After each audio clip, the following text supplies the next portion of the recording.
दोस्तों, दुनिया के अंदर ऐसी कोई भी परेशानी, ऐसी कोई भी समस्या नहीं है जिसका कोई समाधान ना हो। डिपेंड करता है आपके ऊपर कि आप उस समाधान में किस तरीके से उस सिचुएशन को हैंडल करते हैं। आप ज़्यादा और ज़्यादा फंसना चाहते हैं या फिर आप उस समस्या से निकलना चाहते हैं।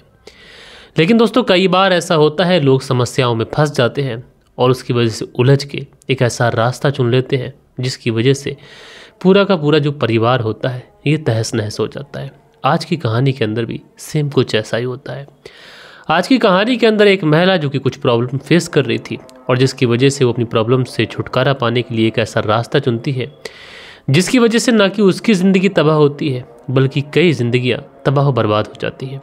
तो ये पूरी कहानी मैं आप लोगों को सिलसिलेवार तरीके से सुनाऊंगा, लेकिन आप लोगों से रिक्वेस्ट यही है कि चैनल अभी नया है तो आपके प्यार की, आपके सपोर्ट की बहुत ज़्यादा ज़रूरत है।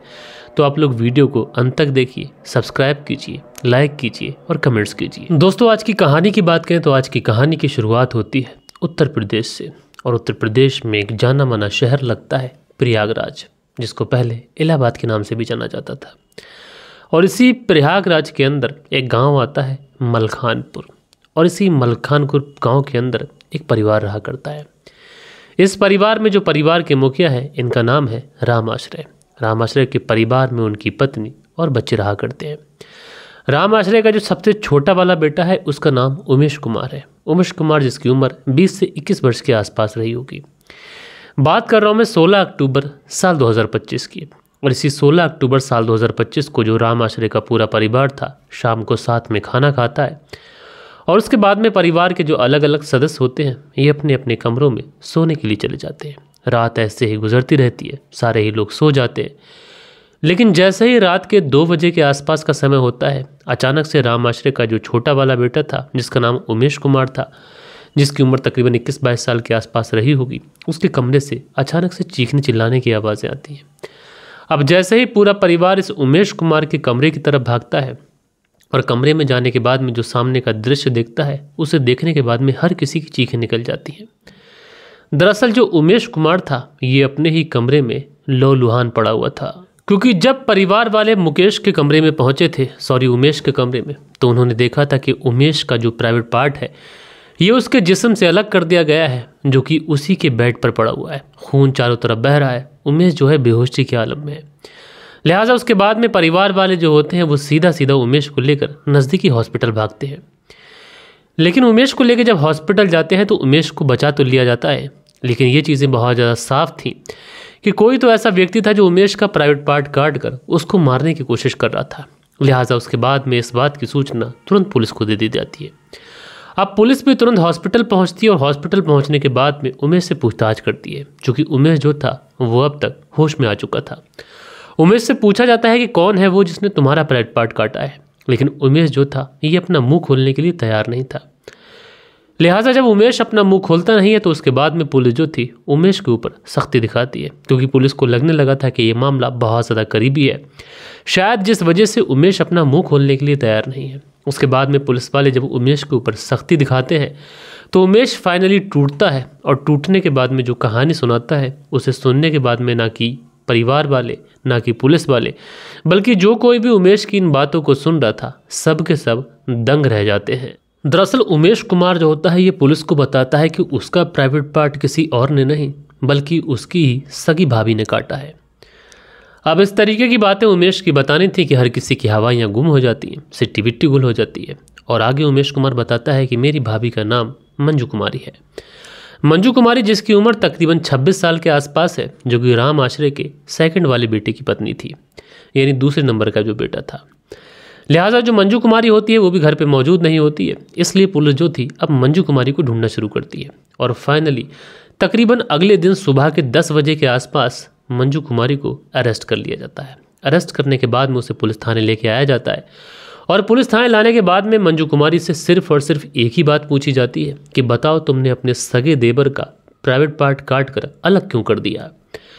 तो मंजू कुमारी भी पुलिस के सामने ज़्यादा देर झूठ नहीं बोलती है, आखिरकार टूटती है और टूटने के बाद में एक कहानी सुनाती है। दरअसल मंजू पुलिस को बताती है कि इस पूरी कहानी की शुरुआत होती है 4 साल पहले से। मंजू बताती है कि जो राम आश्रय है इनका जो दूसरे नंबर का बेटा है जिसका नाम उदय कुमार है, उसके साथ मेरी शादी तय होती है। शादी तय होने के बाद में शादी डेट पर फिक्स होती है, शादी होती है और उसके बाद में मैं उदय की पत्नी बनकर उसके घर आ जाती हूँ। अब शादी के बाद में थोड़ा समय गुजरता है। समय गुजरने के साथ में हमें एक बच्चा हो जाता है। अब परिवार में जब खर्चे बढ़ते हैं तो जो मेरे पति उदय होते हैं ये बाहर कामकाज करने के लिए चले जाते हैं। अब उदय जब बाहर कामकाज करने के लिए चला जाता है तो उदय के ही घर पर उसका छोटा वाला भाई था जिसका नाम था उमेश कुमार। अब उमेश कुमार घर पे अकेला था तो उसके बाद में मंजू कुमारी को जब कभी भी अपने मायके से कुछ भी मंगाना होता तो वो अपने सबसे छोटे देवर उमेश कुमार को भेजा करती थी। दरअसल मंजू की एक सबसे छोटी बहन थी जिसका नाम था मीना। मीना देखने में बेहद ही खूबसूरत थी और जब जो उमेश कुमार था जब ये मीना को देखता है यानी अपने भैया की साली को देखता है तो कहीं ना कहीं उसकी खूबसूरती का दीवाना हो जाता है। अब चूंकि उमेश कुमार और मीना के बीच में पहले से ही हंसी मजाक थी इसलिए उमेश कुमार जो था हंसी मजाक में ही अपने दिल की बात मीना से कहने की कोशिश करता है। अब मीना चूंकि वो भी समझदार थी तो उसे भी समझने में देर नहीं लगती है कि आखिरकार उमेश जो है वो कहना क्या चाहता है। उसके बाद में मीना जो थी वो भी कहीं ना कहीं उमेश कुमार को पसंद कर लेती है। अब इधर उमेश कुमार पहले ही मीना को पसंद करता था, अब मीना भी पसंद करने लगी थी, लिहाजा अब इन दोनों के बीच में प्रेम प्रसंग शुरू हो जाता है। अब जब उमेश और मीना के बीच में प्रेम प्रसंग शुरू होता है तो उमेश को मीना के घर जाने में कोई भी परहेज नहीं था क्योंकि वो उसके भैया की ससुराल थी।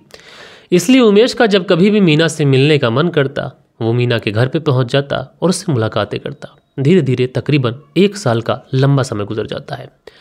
अब मीना और उमेश की मोहब्बत को 1 साल गुजर चुके थे, लिहाजा अब ये दोनों फैसला करते हैं कि हमें शादी कर लेनी चाहिए। उसके बाद में मीना अपने घर पे और उमेश अपने घर पे बताता है। लेकिन इन दोनों के रिश्ते में सबसे अच्छी ये बात थी कि ये दोनों के जो परिवार वाले होते हैं वो परिवार वाले भी इस रिश्ते के लिए हाँ कर देते हैं। लेकिन इस रिश्ते से अगर सबसे ज़्यादा खुशी किसी को हुई थी तो मीना की बहन यानी उसके बड़े भाई उमेश के बड़े भाई उदय की पत्नी जिसका नाम मंजू कुमारी था उसको होती है। मंजू कुमारी को लगने लगा था कि उसके ही देवर के साथ में उसकी ही सगी बहन की शादी हो रही है तो इससे अच्छा और क्या हो सकता है। लेकिन इसी बीच में जो मंजू कुमारी का देवर होता है जिसका नाम उमेश कुमार होता है इसकी ज़िंदगी में एक दूसरी लड़की आ जाती है और उसके बाद में ये दूसरी लड़की के साथ में मोहब्बत करने लग जाता है। अब जब ये दूसरी लड़की के चक्कर में पड़ता है तो आखिरकार ये अपने घर वालों से बात करता है और कहता है कि वो मीना से नहीं बल्कि किसी और से मोहब्बत करता है और उससे ही शादी करना चाहता है। अच्छा, इधर उमेश कुमार के जो परिवार वाले होते हैं यानी मंजू के जो ससुराल वाले वो भी मंजू की बहन मीना से इस रिश्ते को तोड़ देते हैं और हंसी खुशी अपने बेटे उमेश कुमार की जहां पर वो दूसरी लड़की को पसंद कर रहा था वहां पर शादी करने के लिए हामी भर देते हैं। अब दोस्तों उमेश के परिवार वाले जब दूसरी जगह शादी करने के लिए तैयार हो जाते हैं तो मंजू कुमारी भी अब समझने लगती है कि उसके जो ससुराल वाले हैं अब उसके देवर उमेश कुमार का रिश्ता उसकी बहन मीना के साथ तो नहीं करेंगे। कहीं ना कहीं मंजू कुमारी के जहन में अब एक टीस बैठ चुकी थी, एक दर्द बैठ चुका था। लिहाजा उसके बाद में मंजू कुमारी भी अपने देवर उमेश कुमार को जगह जगह रोकती और बहुत ज़्यादा समझाने की कोशिश करती। वो कहती कि मेरी बहन मीना तुमसे बेइंतहा मोहब्बत करती है, तुम्हें हमेशा खुश रखेगी, कभी तुम्हारा दिल नहीं तोड़ेगी। लेकिन जो उमेश था ये पूरी तरीके से अटल था क्योंकि इसकी ज़िंदगी में एक नई लड़की आ चुकी थी और ये उसी से शादी करना चाहता था। लिहाजा उमेश अपनी भाभी मंजू कुमारी से कहता है कि देखो फालतू की बात से अब कोई फ़ायदा नहीं है, मैं मीना से कभी भी शादी नहीं करूँगा। अब उसके बाद में जो मंजू कुमारी थी ये बहुत ज़्यादा परेशान रहने लगती है।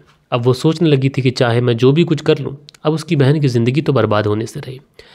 लिहाजा उसके बाद में 16 अक्टूबर साल 2025 को रात्रि के समय जब सब लोग सोने के लिए चले जाते हैं उसी समय मंजू अपनी बहन के बारे में सोच कर बहुत ज़्यादा परेशान हो रही थी और रात के 2 बजे के आसपास ये एक फ़ैसला ले लेती है। ये एक तेज़ धारदार हथियार को अपने साथ लेती है और अपने देवर उमेश कुमार के कमरे में पहुंच जाती है। कमरे में पहुंचने के बाद में उसका जो प्राइवेट पार्ट था उसको पकड़कर उस पर तेज़ धारदार हथियार को चला देती है, जिसकी वजह से प्राइवेट पार्ट जो होता है उमेश कुमार के धड़ से अलग हो जाता है।